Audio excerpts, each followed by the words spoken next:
I had to remind the audience that Africa has Africa has culture, and culture has soul. The soul of African culture is African spirituality, and the center of that spirituality is complementarity.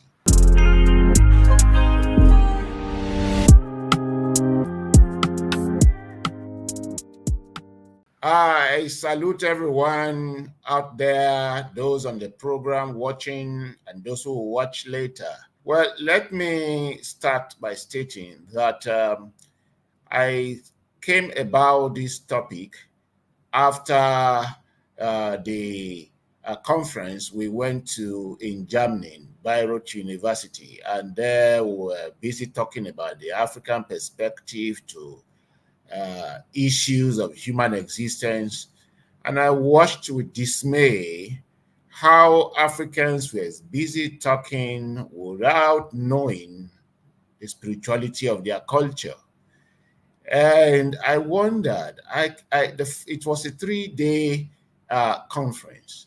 First day I listened, and second day I listened, third day I listened, and everybody that talked was talking from a post-colonial point of view. And my pain is that if we are to advance African knowledge, must we limit African discourse on African knowledge to the post-colonial? Because that's exactly what the world wants us to be. They want us to operate within the post-colonial, and for instance, by the post-colonial dating, Nigeria is 64.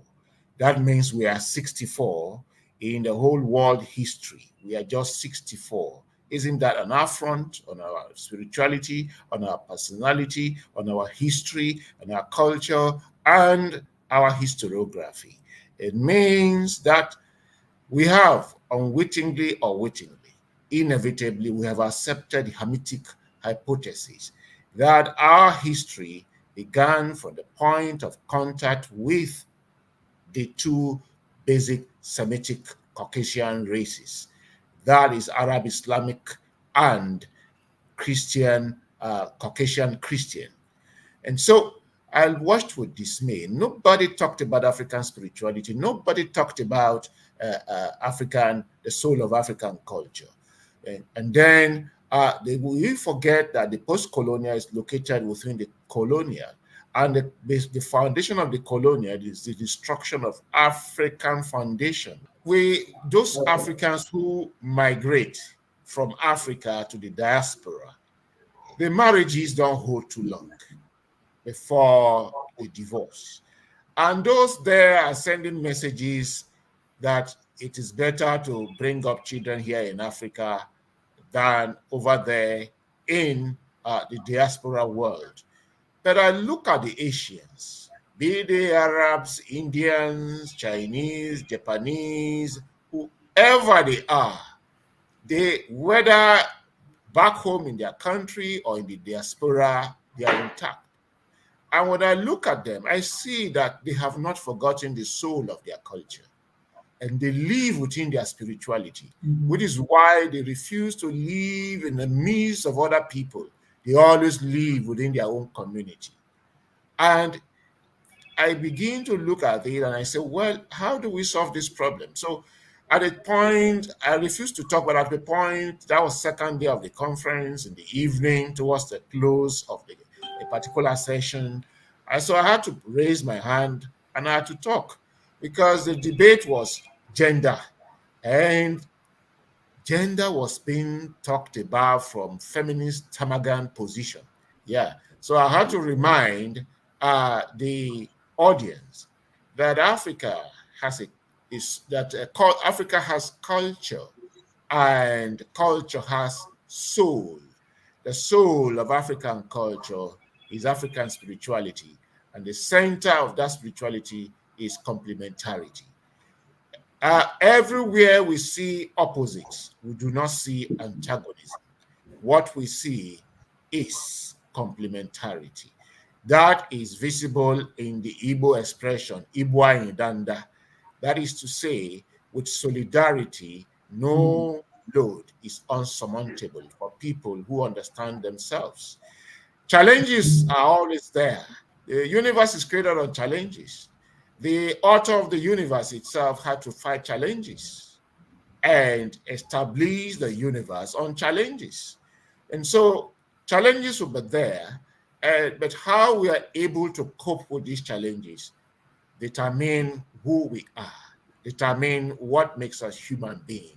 That's the difference between Mando and Anuman. What has no control, no coordination. Mando is what has coordination, what has control, what can self-regulate itself, just like God. That's what it is. The way Chukwu Okike can self-regulate itself, self-moderate itself, and that is visible in the entire environment. It's visible in the entire cosmos. That is what the human being is. What can regulate itself? Self-regulation. Distinguish between bad and good, and find a mean between the two, and coordinate things. That's what makes us human beings. So I begin to wonder: are we still human beings? When we are carried away by other people's culture, we are easily carried away by fanfare, we are easily carried away by distraction and diversions. We forget the main reason why we exist. I have to remind the audience that African culture is built on the soul of complementarity. And if we are to operate by the principle of complementarity, it does not talk about the positive and negative. It talks about the active and the passive. And it does not talk about equality. It talks about equity. And equity is built on the principle of respect. But UD, I want to ask this question, because people always want to know, what is African spirituality anyway? What is it? When you say African spirituality, what you're talking about? Well, it's rooted in our spiritual belief that emphasizes our connection to the ancestors. I think that you did a short video we posted in ChiismLive Facebook page, and our connection to nature, honoring nature and Chineke, the divine, right? And also understanding that the rituals and ceremonies that we give to honor our ancestors is, quite frankly, we're honoring ourselves. Yeah. When you honor your ancestors, you honor yourself. When you honor nature, you're honoring the system, and the RUC, part of the RUC that Chineke uses to bless us. The complementarity says two things are always there at every situation. And these two are never the same.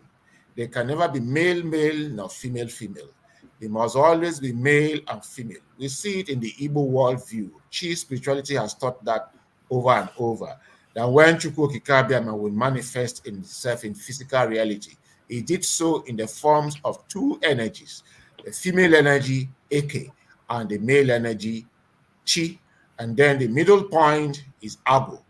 And you'll find that these for the African, whether it is Igbo African, Yoruba African, Efik African, Kenyan African, or whichever African, typical African, these two form the irreducible foundations.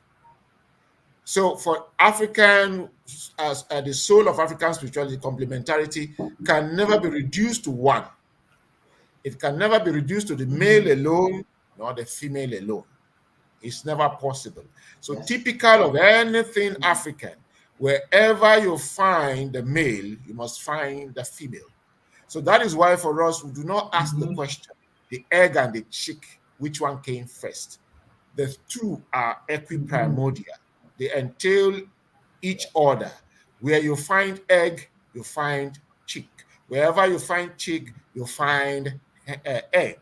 That's why for us, here in Africa, I've seen that with most African culture, when you boil an egg and eat egg, and then you say you're hungry, so, oh, after eating a whole chicken, you still hungry? Because for us, the egg signifies the chicken, and the chicken entails the egg. And so for us, it is always the two. They must mingle. And what complementarity says is that two things are primordial. And since the two things are primordial, they are incomplete. Insofar as they're incomplete, there must always be interdependence. There must always be interconnectivity. There must always be symbiosis, in the sense that one must complement the other with what the other lacks for there to be wholeness, for there to be completeness. This is not what you find in Christianity or Islam, where you see the antagonism of opposites. And that is why, if you look at Islam, it does not give you the option of this and that. It gives you the option of heaven or hell, good or bad. For us, it is not good or bad. For us, we know, like the Igbos will say,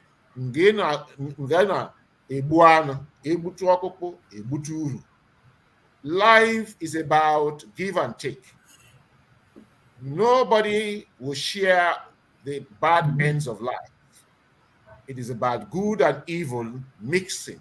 Because one event that you consider to be evil, if you look at the other end of that evil, there is a lot of good accompanying it.